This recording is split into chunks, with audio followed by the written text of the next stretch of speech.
You got to meet your mentors. You want to succeed at a high level? Go find somebody that's done it, make them your friend, and learn from them, and do it exactly what they say. Don't do some of what they say, right? My way wasn't working for the first 43 years. Wasn't working. I found somebody whose way was working, demonstrated by his results. Right? Now, I wasn't listening to what he said. I look at he's got a company that operates in 123 countries. He's 84 years old, still setting goals. Like his goal this year is to break $100 million with his company.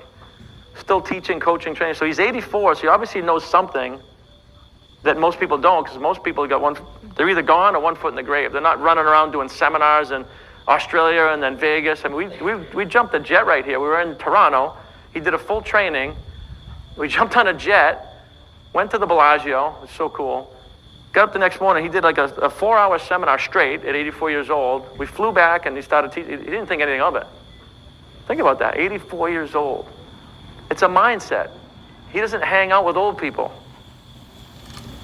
He doesn't hang out with old people. You become the people you hang out with. What do they talk about? He's talking about, how can I create new companies? Like, I'm just getting started. And then Damon John, I was down in New York City with him last week. We were, right? We have thinking causes the same old feelings or the same old vibration. That same old feeling is going to cause your body to take the same actions. This is why people drive to dead-end jobs every day for 40 years. Bob calls this a self-fulfilling doom cycle. We look at the results, causes the thinking, drive to work, traffic jam, same actions, go to work, come home. It's a typical mass. This is how we're programmed. Again, it's nobody's fault. This is how I was programmed too, for a while, you know. But you can see how we break the cycle. And Maddie she's my Maddie little experiment, right? My offspring, my offspring. You know, I started talking, and I didn't know what I was doing, but what I was doing is shifting her paradigm at age 10, 12, right? And she was going to school, but more importantly, she saw what me and her mom were doing, two entrepreneurs. So she had that same environment at school, but she would come home and be in a different environment. And then the conversations we had were very, very open. I talked to her like an adult, you know. And we still did a lot of fun things. It wasn't like this project, but we look back on it. Her and I have deep conversations now. And I mean deep, deep conversations.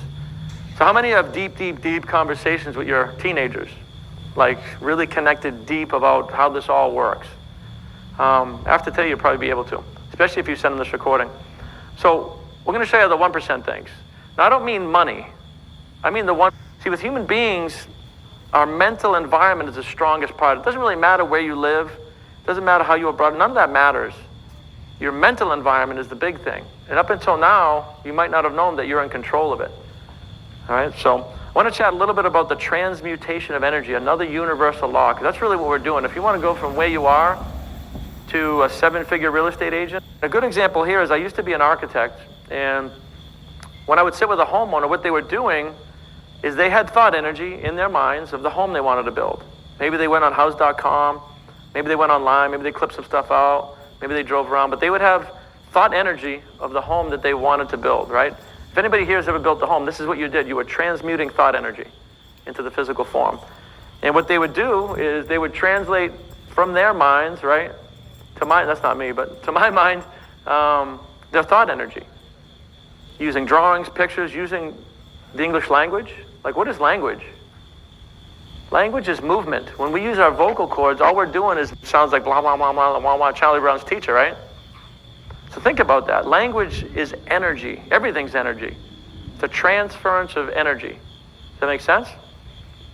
So then we transfer this energy, right? We go back and forth. We have what we call meetings.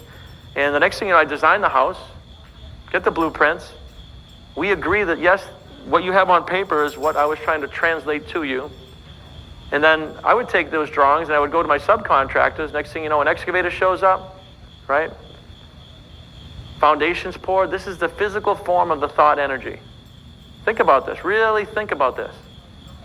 Now, the foundation guys don't know that they're doing this, but they're doing it.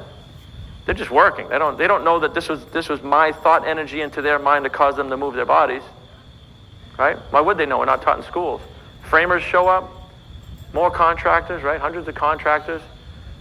We're starting to transmute that energy into the physical form of the thing. And eventually you have a, whatever this was, $7 million house in Weston. Something that was thought energy, now you have the physical form. Does that make sense, guys? Now I'm really going to prove this to you here. Since we all agree that you can't have the physical house without thinking about it first, right? Somebody has to think of every single house that's here, every building, the Hoover Dam, anything that's ever created. Somebody somewhere has to think about it first, right?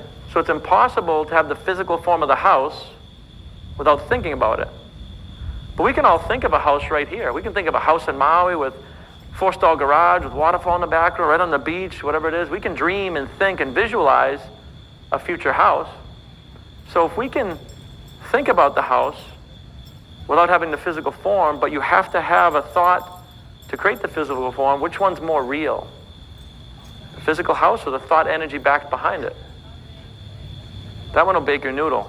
Think about it. It's impossible to have anything physical. Can't hold this, the suit. Nothing in this universe can happen without consciousness moving nothing into motion. That's how it all starts. The consciousness puts energy into motion. Now you're probably asking, how does this relate to real estate? That's how Keller Williams is formed. It doesn't have to be a physical thing. You can form a company that operates all over the world with thousands of people by transmuting energy to and through yourself into the minds of other people. It's called the mastermind principles. This is how this is all done. Right? So we don't know that we're transmuting energy. Every single one of you, you can't not do it. You're a conduit for energy flow. So most people, it's like this though, like I was. It's very chaotic. We don't know we're doing it, so we're kind of stumbling around. But if you look backwards, at some point you made a decision, ooh, he's hot or she's hot. Like, you transmuted energy, you spoke, you connected, and you're married. And you did the same thing, you might have had kids. That's all a transmutation of energy. Then you want to build a house, well, this is what you did.